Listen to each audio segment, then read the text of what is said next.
자, 반갑습니다. 우리가 이제 지난 시간까지 고려 무너지는 거 봤죠. 그래서 이제 이번 시간에는 고려 전체 문화를 한번 살펴보자는 건데, 에, 고려의 문화하면 가장 먼저 떠올려야 되는 건 일단 불교예요.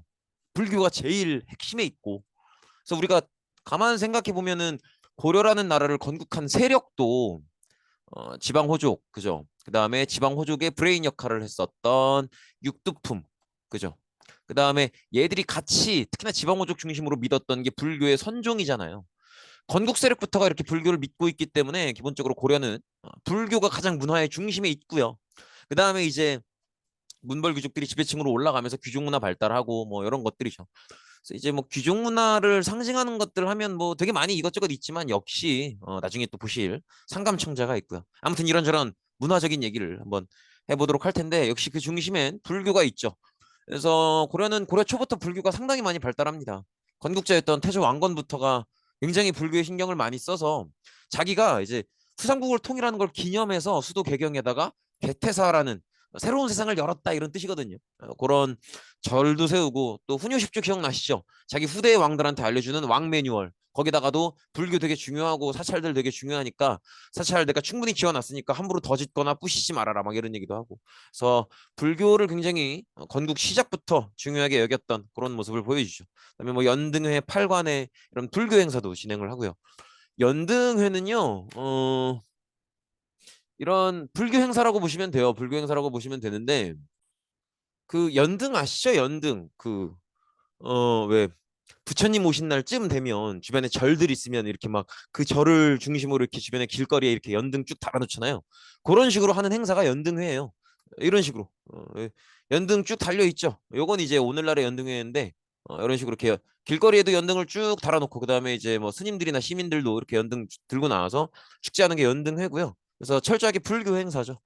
그다음에 팔관에는 불교 포함해서 이런저런 다른 뭐 유학이나 도교 이런 종합적인 종교 행사가 팔관회고 이런 행사도 진행했었다는 거죠.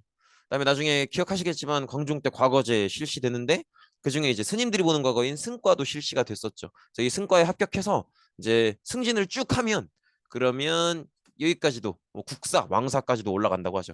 국사는 이제 국가의 스승을 얘기하고요. 그다음에 왕사는 왕의 스승을 보통 얘기하는데 이제 뭐 주로 국가 경영이나 왕의 어떤 이제 여러 가지 일들에 대해서 충고해주는 그런 역할을 한다고 합니다. 아무튼 네, 요 부분은 이렇게 가볍게 그냥 가벼운 마음으로 이렇게 불교를 중요시했었구나. 그래서 뭐 이렇게 축제도 열고 시험도 보고 관직 자리도 있고 이렇게 했었구나. 그렇게 가볍게 봐주시면 될 것 같아요. 여기서부터가 이제 좀 중요한데 아마 기억나실 겁니다. 그 불교에는 크게 종파가 두 개가 있죠. 교종과 선종이 있는데 요 교종과 선종을 구분하는 기준은 뭐예요? 경전을 어떻게 생각하느냐. 이 경전이 이제 어 불교의 경전 하면 불경이잖아요. 불경. 불경인데 결국은 불경을 어떻게 생각하느냐. 그래서 불경을 중요하게 보면 교종이고요. 불경 뭐 그렇게 별로 안 읽어도 된다. 그렇게 생각하면 선종이죠. 근데 이제 불교가 종파가 이렇게 둘로 나뉘는데 우리가 잘 생각해 보면 고려 시대 내내 불교가 중요시 여겨지잖아요. 근데 고려 시대별로 지배층이 아니죠. 맨 처음에 지배층이 누구였어요? 누구였어? 고려를 건국한 세력이었던 지방 호족이었죠. 지방 호족이고 그 다음이 과거제 광종 때 과거제 실시되면서 문벌 귀족이 들어오죠. 그죠? 그러다가 뭐 이자겸해난 묘청해난 이런 거 나타나면서 문벌 귀족들이 엉망이구나. 지배층으로서 제 역할을 못하는구나. 이런 게 티가 나죠. 그다음에 보현원의 난을 시작으로 무신 정권이 집권을 하죠. 그죠? 그다음에 이제 원나라 들어오면서 뭐 권문세족 그다음에 이제 원나라 무너지면서 신진사대부 이렇게 되는 건데 요들을 이렇게 봤을 때 사실 권문세족 이후로는 몽골이 별 불교에 관심이 그닥 있는 나라가 아니기 때문에 사실 원나라 같은 경우에는 제대로 된 불교라기보다는 불교가 약간 다른 종교가 섞인 라마교가 좀 더 유행을 했고요. 그렇기 때문에 이제 원나라 자체가 불교에 큰 관심 있는 나라가 아니기 때문에 원나라의 어떤 지원을 받아서 집권 세력이 됐던 권문세족 그 이후로는 불교가 많이 발달을 안 합니다. 그래서 요 이제 권문세족 집권 이전에 요 세 개의 지배층을 보면 각각이 교종이 발달했을지 선종이 발달했을지 즉 지방원족이나 문벌귀족, 무신정권이 각각 어떤 종파를 좋아했을지가 느낌이 오죠. 안 배워도. 지방호족 같은 경우에는 지방 세력이니까 한자랑 별로 안 친했겠죠. 그럼 경전도 많이 안 읽었을 거고. 그러니까 아무래도 선종을 좋아하죠. 근데 문벌귀족은 과거 시험 보려고 공부했을 거 아니야. 그러니까 글과 친하겠죠. 그러니까 교종을 좋아하죠. 그죠? 그다음에 무신 정권 때는 무신들은 글 많이 안 읽겠죠.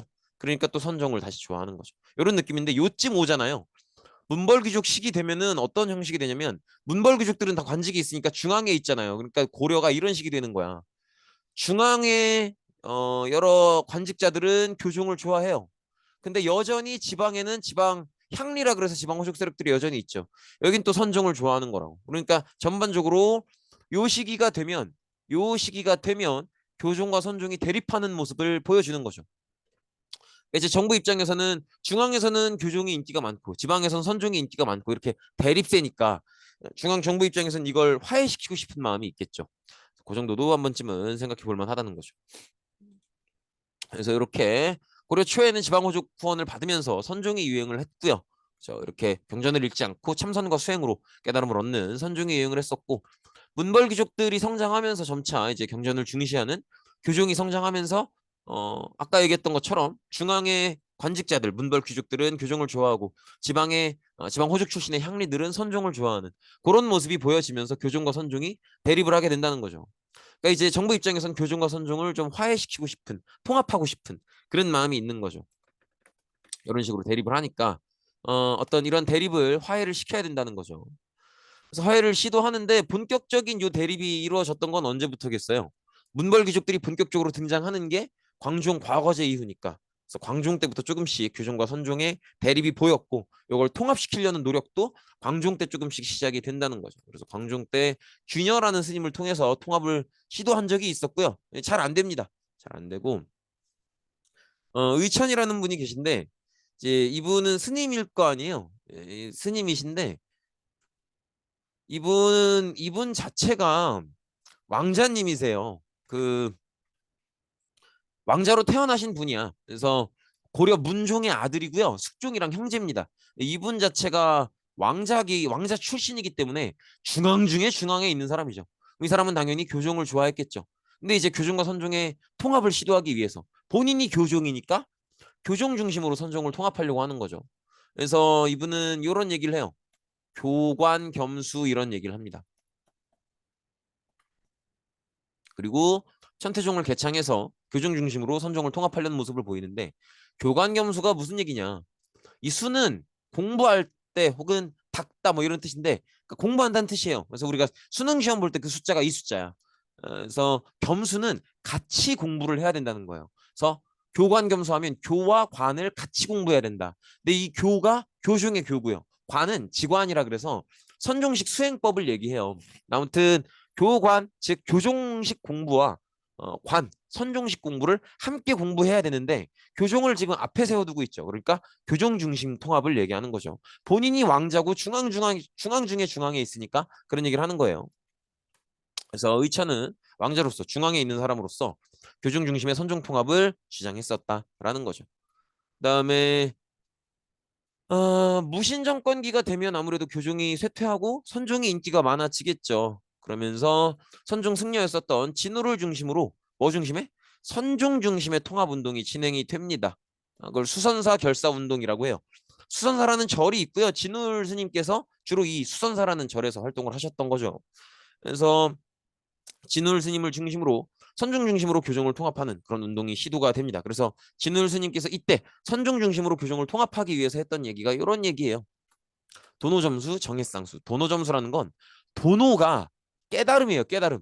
내가 깨닫는 거야. 근데 점수는 깨달은 뒤에도 더 수행을 이어나가는 거죠. 그게 이제 도노점수인데요.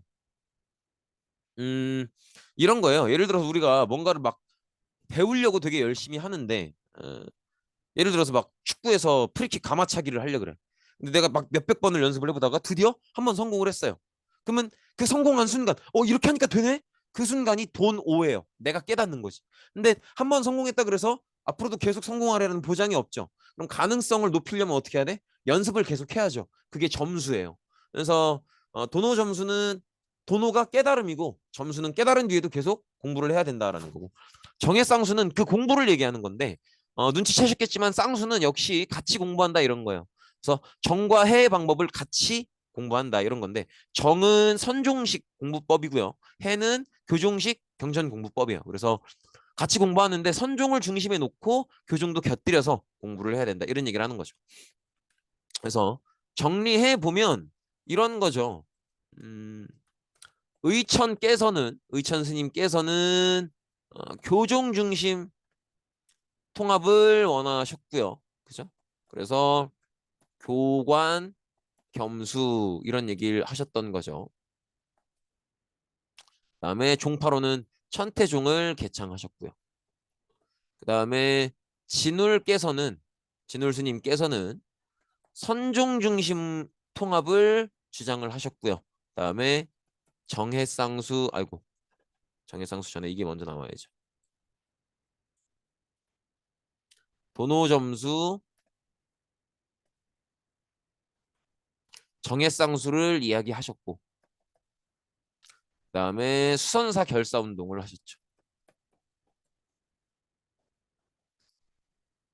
근데 사실은 요 교관겸수 막 도노점수 정해쌍수 이런 게 너무 어렵잖아요. 그러니까 제가 좀 부탁을 드리는 건 의천은 교종 중심으로 통합을 하려고 했었고 진울은 선종 중심으로 통합을 하려고 했었다라는 것만 기억하시면 되는데 요걸 기억하셨으면 추론도 돼야 돼요. 봐봐요. 의천께서 교종 중심으로 통합을 하려고 했다는 건 그 당시 사회에 교종이 더 인기가 많았다는 거지. 그렇다는 건 의천이 교종 중심 통합 운동을 했을 때 요 시기의 지배층은 누구라는 거예요? 문벌 귀족이라는 거죠. 문벌 귀족이 지배층이던 시기에 의천께서 교종 중심의 통합 운동을 했던 거고요. 진울이 선종 중심의 통합 운동을 했을 때는 선종이 더 인기가 많을 때 아니에요. 그러니까 지배층이 누구일 때라는 거야? 무신 정권일 때라는 거죠. 요 정도 추론은 돼야 된다는 거예요. 뒤에 교관겸수, 도노점수, 정액상수 이걸 모르더라도 최소한 의천은 교종 중심의 통합 운동을 했는데 그땐 교종이 더 인기가 많을 때고 그렇다는 건 문벌 귀족이 지배층 일때다라는 거고 진울께서는 선종 중심의 통합 운동을 했는데 그렇다는 건 선종이 더 인기가 많다는 거고 선종이 더 인기가 많을 때는 무신 정권 집권기다. 그 정도는 추론이 돼야 된다는 거죠. 그렇게 봐주시면 되겠습니다. 그리고 원간섭기에는 아까 얘기했던 것처럼 원나라 자체가 정통 불교보다는 불교가 약간 혼용된 불교가 섞여 들어간 라마교라는 거에 더 관심이 많았기 때문에 원간섭기에는 불교는 더 이상 발전을 잘 못합니다. 그렇게 봐주시면 되겠고 그 다음에 유학인데요. 유학은 일단은 원래도 이제 국가 운영과 정치의 기본으로서 발달을 하고 있었는데 가장 결정적으로 발달한 시기는 아무래도 시험이 시작되는 과거제겠죠. 그래서 광중 때 과거제가 실시가 되면서 발달을 하고요. 고려 중기가 되면은 원래 이제 고려는 기존의 교육제도가 있어요. 각 지방마다 향교가 있고 그다음에 중앙엔 최고교육기관인 국자감이 있고 그런 식으로 원래 학교가 있지. 이거 한 켠에 적어드리는 게 낫겠네요. 원래는 이제 그 중앙에 최고교육기관으로 국자감이 있고요. 그다음에 각 지방에 중등교육기관으로 이제 향교가 있죠. 향교에서 공부 잘한 애들이 나이 먹고 모여서 이제 국자감으로 가는 거죠. 여기서 나이 먹었다는 건 이제 뭐 그래봤자 10대 후반, 20대 초반을 얘기하는 거지만 아무튼 간에 향교에서 이제 청소년 시절에 열심히 공부하고 거기서 공부 좀 한다 싶으면 옆에 올라가서 중앙에서 국자감에서 공부를 하는 거죠. 근데 과거제가 실시되고 나서 점점점 결국 사람들이 현실적인 공부 목적은 과거 합격이잖아요. 그래서 학원 같은 개념의 사립학교들이 생기게 돼요. 그걸 처음 만들었던 게 최충이라는 사람인데 이 사람은 직업 자체가 이제 은퇴한 관료예요. 그 얘기는 자기도 옛날에 과거 시험을 붙어본 적이 있는 거죠. 그리고 이 사람은 관직 생활하면서 과거 시험을 출제하고 관리하는 그런 역할을 많이 했었어요. 지공거라고 하는데 아무튼 그런 역할을 많이 하고 그러고 나서 이제 은퇴를 했다 보니까 과거 시험에 대해서는 어떤 식으로 출제가 이루어지고 어떤 식으로 채점이 이루어지는지 빠삭하게 알겠죠. 그러니까 그걸 이용해서 자기가 일종의 학원 같은 그게 구제학당이에요. 이걸 여는 거야. 그럼 사람들이 과거를 붙고 싶은 사람들이 학원 가는 마음으로 막 엄청 몰려들겠죠. 그래서 그런 식으로 최충이 처음에 구제학당을 열고 그러니까 이제 이게 명문 학원이 된 거지. 즉 잘 나가는 학원이 된 거죠. 그래서 그 뒤로 최충의 구제학당의 인기가 엄청 많아지면서 다른 은퇴한 관료들도 막 나름대로 학원을 세우게 됩니다. 그게 이제 사학 12도라는 거죠. 그래서 이때 이제 사립학교들이 굉장히 발달을 많이 하게 돼요. 이분이 최충이시고요. 고려 그래서 이 나름대로 고려 정부에서도 학원식의 사립학교들이 너무 많이 생기니까 이걸 만들지 말라고 할 수는 없고 나름대로 이제 공교육 이제 국자감이나 향교를 발전시키기 위해서 이런저런 노력들도 많이 해요. 막 뭐 이렇게 재정도 마련하고 많은 노력들을 합니다.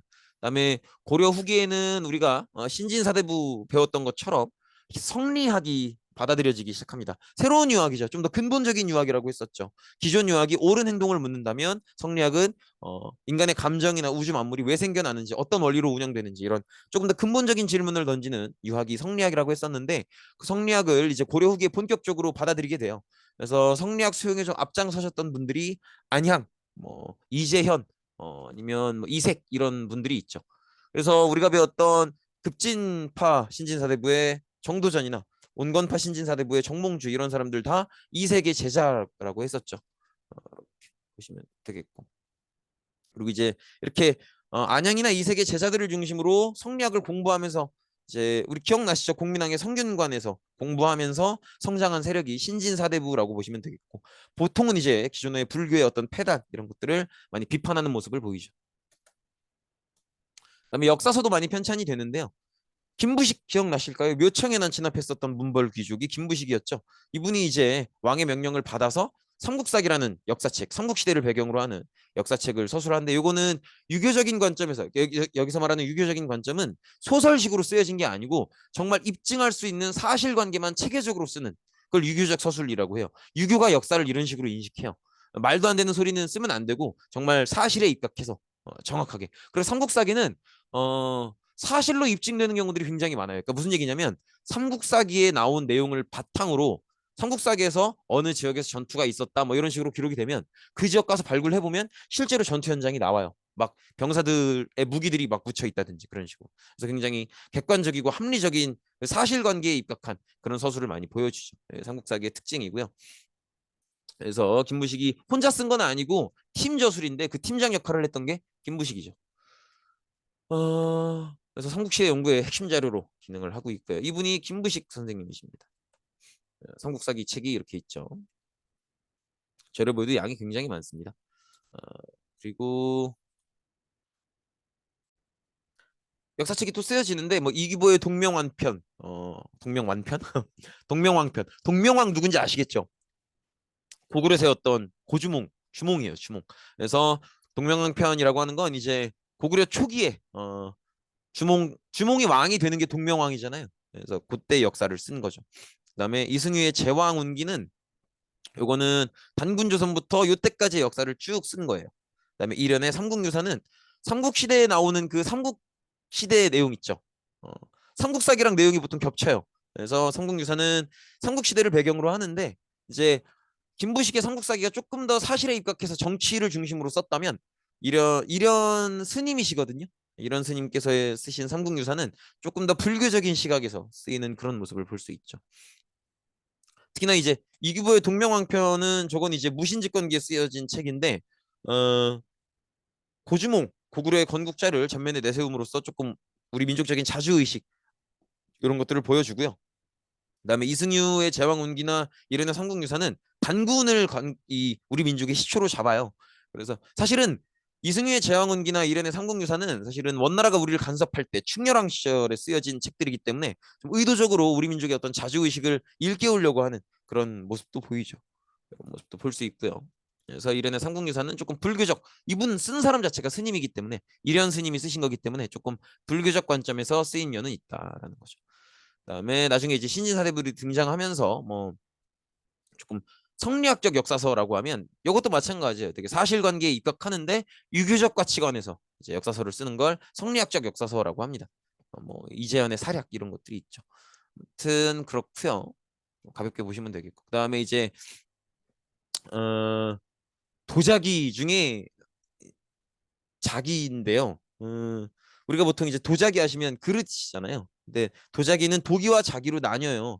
근데 이제 조금 더 높은 온도에서 가열해서 구우면 자기인데 기본적으로 흙을 굽는 거죠. 흙을 모양을 빚은 다음에 굽는 게 도자기인데 조금 더 높은 온도에서 구우면 자기예요. 자기.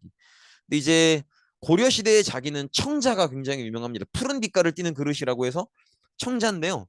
이렇게 생겼어요. 여기 이제 순청자예요. 왜 순청자라고 부르냐면 무슨 문양을 크게 안 새겨놨으면 순청자예요. 이해되시겠죠? 근데 12세기, 그러니까 1100년대로 넘어가면 상감청자라는 게 들어오기 시작합니다. 상감청자라는 건 요런 게 상감청자예요. 요거 어떤 식으로 만드냐면 뒤에서 볼 텐데 사실은 청자 자체는요. 흙을 모양을 빚어서 고온의 가마에 한번 구워요. 초벌구이를 해요. 한번 굽고 나서 다 구운 다음에 다 식힌 다음에 구우면 푸른 빛깔이 나는 기름이 있거든요. 그 기름을 한 번 더 발라서 한 번 더 구워요. 그러니까 이제 한 번 굽고 그다음에 다 식으면 기름을 발라서 푸른색 이제 빛깔이 나는 기름을 한 번 더 발라서 한 번 더 굽습니다. 그게 이제 청자인데 상감청자는 어 일단은 흙을 모양을 빚은 다음에 홈을 파요. 내가 원하는 그림대로 홈을 파요. 그 다음에 하얀색 이제 저거를 흙을 덮어서 한번 굽고 그 다음에 다시 이제 빼내서 기름 발라서 굽고 그래서 푸른 가루를 내는 게 상감청자죠. 요거는 이제 제가 이뻐서 한번 넣어봤고요. 너무 이쁘지 않습니까? 돌사자상인데 요게 또 이제 되게 요 그 저거거든요. 화로 뭐 그런 거거든요. 그래서 여기서 입김이 이렇게 나와. 신기하죠? 아무튼 그렇습니다. 여기 이제 상감청자를 만드는 방법이에요. 처음에 이제 무늬를 판 다음에 하얀 흙을 발라서 이제 흙을 다 긁어내면은 요 무늬를 판 데만 하얀색 흙이 들어가겠죠. 그런 식으로 그림을 그리는 거예요. 그 다음에 또 두 번째 무늬 파서 그 다음에 붉은 흙을 바르고 그 다음에 또 붉은 흙을 긁어내서 이제 그림을 완성하고 그 다음에 한번 굽고 나오면 다시 이제 푸른색 기름을 발라서 이제 구우면 푸른색 빛깔이 나죠. 이런 식으로 상감청자를 만드는데 이런 그림을 그리지 않으면 순청자고요. 그냥 한번 구워서 유약 발라서 다시 구워내면 순청자고 이런 그림을 새겨서 넣으면 상감청자고 근데 여기다가 흙이 아니라 은을 넣기도 해요. 그러면 은입사예요. 은입사 상감청자가 되는 거죠. 아무튼 그렇습니다. 그다음에 나전칠기 요거 이제 아시죠? 조개 반짝이는 부분들을 긁어내서 이렇게 문양을 만든 게 나전칠기죠. 이런 것들이 발달하기도 하고요. 그다음에 기억나실 겁니다. 거란이 침략했을 땐 초조대장경. 그다음에 몽골이 침략했을 땐 고려대장경. 초조대장경파는 애석하게도 저기 뭐야 몽골이 침략했을 때 다 불타죠. 이런 모습도 볼 수 있죠. 요건 우리가 이미 봤던 거죠. 그래서 요거는 이제 나중에 인쇄할 수 있도록 인쇄판을 만드는 거죠. 요게 이제 한 8만 개 있다 그래서 8만 대장경이라고 하기도 하는데 이런 식으로 인쇄판을 만드는 거죠. 그다음에 이제 금속 활자가 처음 만들어지는 것도 고려식입니다. 13세기에 처음 만들어져요. 그래서 남아있는 기록을 보면 가장 오래된 금속 활자는 상정고금 예문으로 그렇게 알려져 있는데 남아있진 않아요. 그다음에 우리가 남아있는 것들 중에서 가장 오래된 건 직지심경이라고 합니다. 이거 불경 내용이 들어가 있어요. 이렇게 돼 있죠. 여기 이제 가장 오래된 그래서 여기다가 이제 먹을 발라서 종이에 찍어내면 이런 식으로 책자가 되는 거죠. 신기하죠? 요걸 앞에 팔만대장경은 나무로 만들었단 말이에요. 근데 이제 여기서부터는 금속으로 만들기 시작하는 거죠. 금속으로 만들면 만들기는 더 어렵겠지만 사실 금속으로 만드는 거 대단한 기술이에요. 왜냐면 이 상태로 주조를 해야 되거든. 그래서 하여튼 아무튼 이런 식으로 만들게 된다는 거죠. 그렇고요. 그다음에 건축물 보시면 이제 우리나라에 남아 있는 고려 시대 가장 유명한 건축물이 한 서너 개 되는데 보시는 경북 영주에 있는 부석사 무령수전이랑 그다음에 요 북한에 있는 건데 북한 황해북도 황주에 성불사 응진전 그다음에 예산에 있는 뭐 수덕사 대웅전이나 뭐 이런 것들이 좀 유명하죠. 유명한데 좀 특징이 크게는 요 두 가지가 있습니다. 첫 번째로는 주심포 양식이 주된 건물 양식이고 간혹가다 다포 양식이 나타나기도 하는데 어, 공포라는 게 뭐냐면 기둥과 지붕을 이어주는 요 꾸밈 요게 공포예요. 공포인데 요 공포가 기둥마다만 있으면 주심포 양식이에요. 요게 지금 무량수전이 대표적인 주심포 양식 건물이지. 이해되시겠죠? 근데 다포 양식이라고 하는 건 요 꾸밈 양식이 기둥과 지붕 사이에만 있는 게 아니고 기둥이 없는 데도 있는 이런 경우는 다포입니다. 이해되시겠죠? 좀 고려 후기엔 다포 양식이 조금 많아져요. 이런 모습을 보이고 배훌림 기둥이라고 하는 건 뭐냐면 기둥인데 요 가운데가 살짝 불룩한 게 요게 배울림 기둥이에요. 요건 서양에서도 보이는 양식이에요. 서양에서는 엔타시스 양식이라고 하는데 고대 그리스의 그리스 저기 아테네 파르테논 신전부터 이런 양식이 나타나요. 그래서 이렇게 조금 기둥이 가운데가 불룩하면 전반적으로 건물에 안정감을 준다고 합니다. 그래서 이런 양식들도 나타난다는 거 같이 볼 수 있고요. 그다음에 석탑은 이런 식으로 조금 다각다층화되는 모습을 보여요. 원래 통일신라 시대는 우리 석가탑 같은 거 기억해 보시면 3층의 사각탑이 제일 전형적이었거든요. 근데 고려 시대 넘어오면은 사실 특히나 원나라 간섭기 시작되면은 원나라가 라마규가 유행이라 그랬죠. 그 영향을 받는 거예요.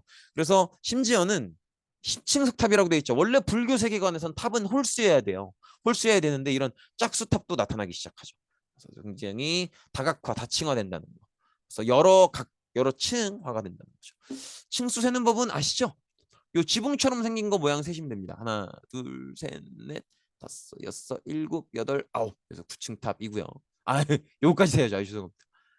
하나, 둘, 셋, 넷, 다섯, 여섯, 일곱, 여덟, 아홉에서 9층 탑이고요. 요거는 이제 지붕처럼 생긴 거.